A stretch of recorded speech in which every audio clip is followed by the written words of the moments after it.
Sorry, that's just...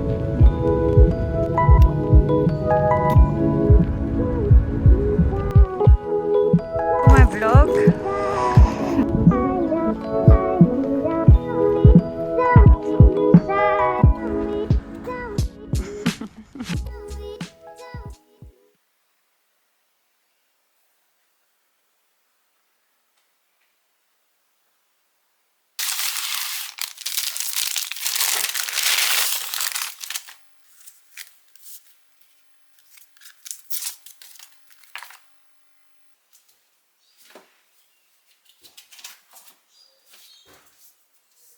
I know I said that I was going to post at least 2 videos a month this year, and we're in July by the time this video goes up, and I haven't really posted a vlog since April. I did my Tassie vlog recap thing back in the end of April, and then I just kind of went MIA on here, and I apologize. I have posted 1 video I think since, and that was the Madison dress pattern, but I want to post more and I want to try and get back into vlogging. It's just when things get hectic and when I'm trying to do like 6 different things for my business all at the same time, I kind of just like put YouTube on the back burner.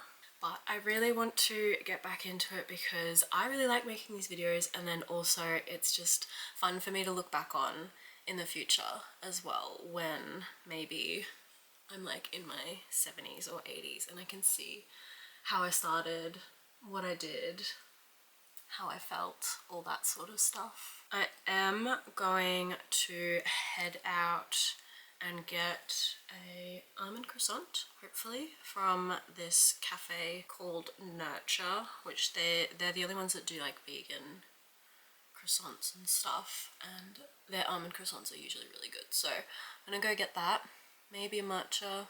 I have already had a coffee today, so I don't really know if I want to get something else, but at least get that, and then I'm gonna go to a park or something and journal for a bit, and then I need to come back and continue to work on a sewing pattern as well as some orders. I wanted to share 3 things I've learnt on the journey to living my dream life in the mix of this small business diaries. Usually by the time we get to the middle of the year, a lot of our New Year's resolutions and goals start to fade away and we can fall back into our old habits. I think it's super important to revisit our goals and maybe make changes or adjustments as to which ones still align with us, and maybe look at where we need to refocus. There were a lot of goals I set out for myself this year, and a lot I probably won't achieve this year, but I'm setting myself up for achieving them in the future. And to do that, I need to make sure I'm staying on track with what my future self would be doing. If we constantly live the same, and every time we start to make a change we fall back into old habits, how do we expect to achieve our goals? I definitely fell out of alignment with a few things that I've wanted to achieve this year, like reading 10 books, so revisiting and checking in on my goals is a good way to refresh myself and see where I am, not falling behind, because I feel like that's such a negative way of describing your objective, but I guess just where you have unaligned from your goals. Something I did while I was journaling this morning was I wrote down what future me would do on an average day and where I am, who is in my life, and just wrote down things that I see in my future or would like to see. Then from that, I wrote down the things that I'm doing now that maybe need to be changed or need to be more aligned with my future self. Making these changes takes time as well. Obviously, there are some things that can't happen until I progress more in my business, like moving into a warehouse or hiring an employee. They kind of rely on other factors to develop and progress before I can reach those, but checking in and seeing if I'm doing the work in the first stages to then eventually get to the final stages is really important. If we don't make a change and start somewhere, how do we expect to reach the end goals? Manifesting and saying what you want is all well and good, but we can't just wish for things to happen. We still have to do the work. And something I'm learning to enjoy more at the moment is the journey, not the destination. Being on this journey of learning to develop my business, grow it, figure out what I personally want to do with my business and my life, and figuring things out is the part that should be focused on more than just the end result. Okay, we're back home now, and I'm working on the Cora maxi skirt pattern. I'm updating all of my old sewing patterns that I brought out last year, and just giving them a bit of a fresher look, as well as adding in written instructions and then just separating some of the sizes into like groups of like 3 or 4, and then also print options as well, because they were kind of like the things that people were asking most for. For the Cora maxi skirt, I am adding some photos to show what I'm doing as well into some bits of it, just because I've had a couple of people ask for that as well. Obviously that's a lot more helpful when you're sewing to see what's actually happening rather than just reading and watching like the tutorial.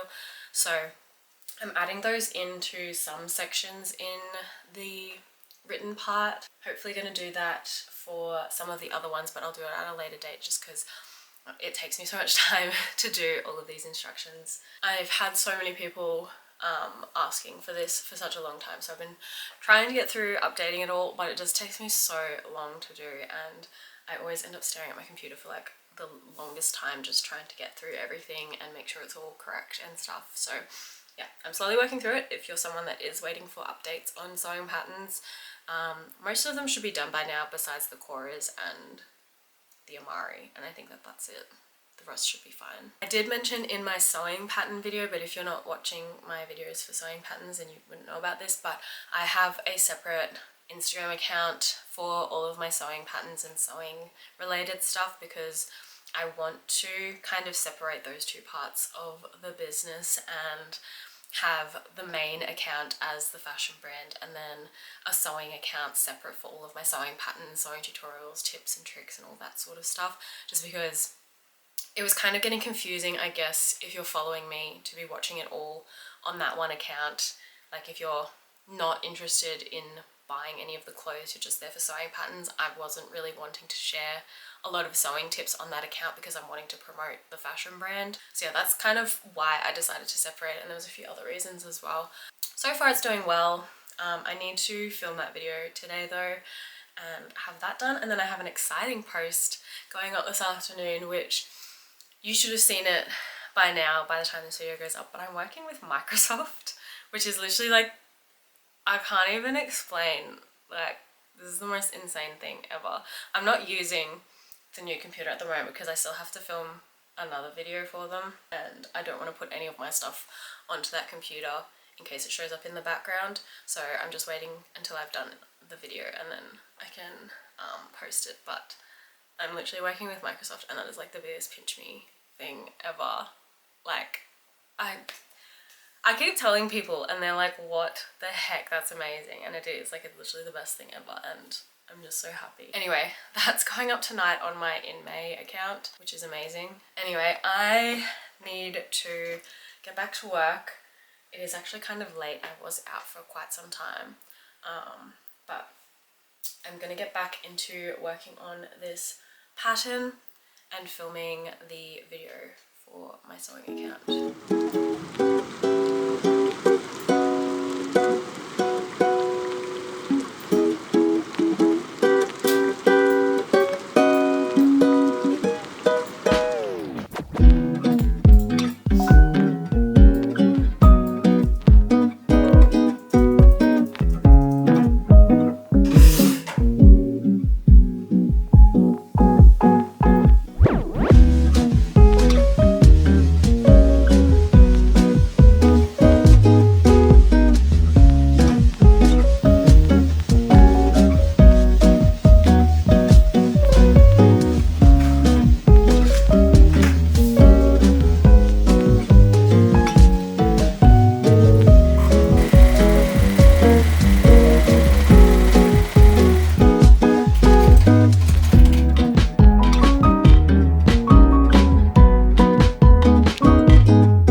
This morning. It is just after 8:30 and I had a little bit of a lay in this morning because I was just struggling to get to sleep last night. I kept waking up like every 30 minutes and I just feel really drained and tired. I am a little bit sick. I'm coming out of the end of it, but yeah, I think that was just why I kept waking up last night. So had a lie in. It's 9:30 now and I've started to finish work on the Cora skirt pattern. So I finished the whole instruction booklet. I just have to add some final tweaks into it, and then I have to do the US letter print option and the AO print option, and then it's all done and I can update it on the website. After I've done that, I'm going to go and cut out the orders that I have and start working on those. I did want to film a video or reel today, but I might do that tomorrow instead, just because I'm not really feeling up to filming myself today. I also need to wash my hair. It's a bit gross. We all know the saying, everything happens for a reason, and it's something I keep telling myself, especially in times that are tough. Whether or not you believe in that or in manifesting or synchronicities, I think having the belief that we all serve a purpose and that everything happens to us is happening for us. That being said, when things aren't going well, it can be really upsetting and tiring trying to resolve conflicts or trying to move forward when you feel like you've hit a dead end. And sometimes it's okay to take a step back and either stop or readjust and change what you're doing. I've been trying to figure out what I want to do for my business, the best path to go down, and I guess figure out how to develop my brand in a way that aligns more with me and the future that I see for myself. I always thought that I wanted to be a big fashion brand that maybe grows into being manufactured by other people and has stores, but now I think I just want to grow it and hire a small team and make everything in my own warehouse and possibly do pop-ups or have a small store and maybe even just do more smaller limited collections. I've kind of realized how I want In May to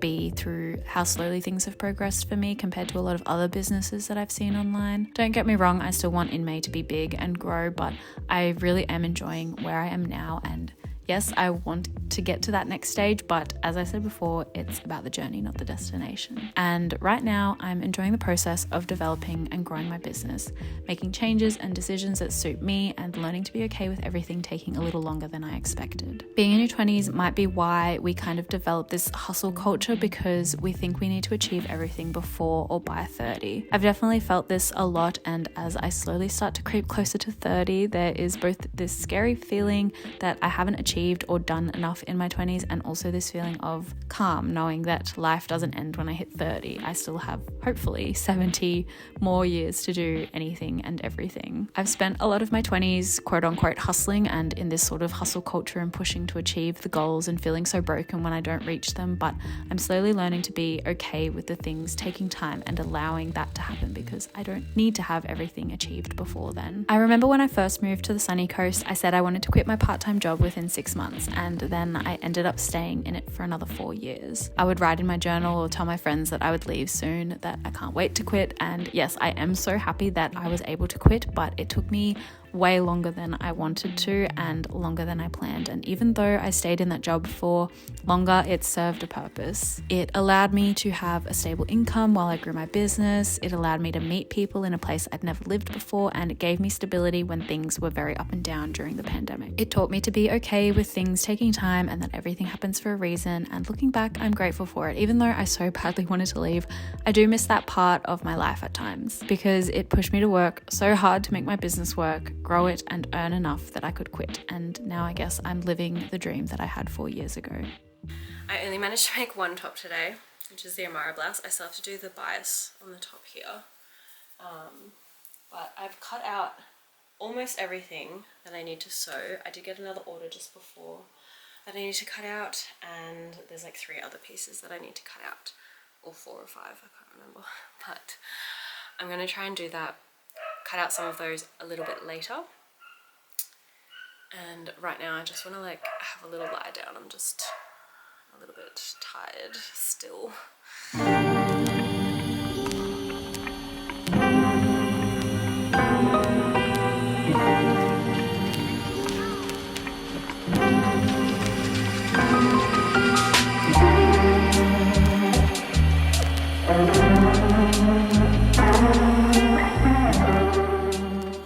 My hair looks so much better since I washed it this morning.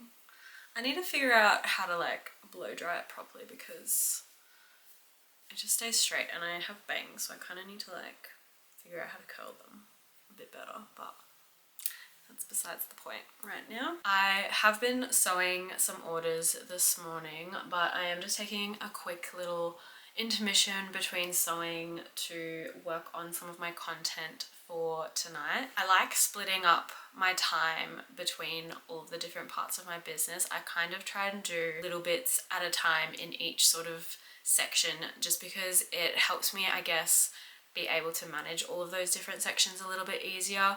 Sometimes I do like spend a full day completely sewing, or a full day making content, or a full day doing like website stuff or planning and that sort of stuff. But especially like in these periods where I'm not really making anything, I don't have too much planned at the moment, I can kind of just like bounce between different jobs. And it's also really good when I'm maybe feeling a little annoyed about sewing, or I don't feel like sewing, I can like do a little bit and then jump on and do something else and then jump back into it, or like that sort of stuff. So that's been really good at the moment. So I'm just taking a little bit of a break from sewing before I get back into it, but I wanted to do my content that I'm going to post tonight on my Instagram, and then I can go back into doing that. To end this chapter, I wanted to reflect and look at how we can achieve our goals together. Just because we've gotten to July and maybe some of our goals and dreams aren't looking like they will be achieved this year, doesn't mean we should give up on them and wait until January 1st to try again. We can start and should start whenever. It's a good time to review everything and ask ourselves these questions. What are the things your future self does, and how can you implement that into your current self? i.e., future you knows how to surf and current you can start taking surfing lessons, or you can at least save up for them. What are past goals that you achieved that you are proud of, and how long did they take? This can be a great way for you to stay motivated to continue to work on your current goals. What is stopping you from reaching your current goals, and what can you do to change it? Something that I find that holds me back a lot from things is just scrolling on social media first thing in the morning. I can change that by either deleting the apps or putting a lock on them so I can't use them until later in the day or night. As I've said, it's important this time of year to reflect on our goals, break bad habits, and make a change so that we can realign with and eventually achieve our goals, even if it takes a little longer than we plan. I hope you enjoyed this video. I can't wait to share more of my journey to living my dream life.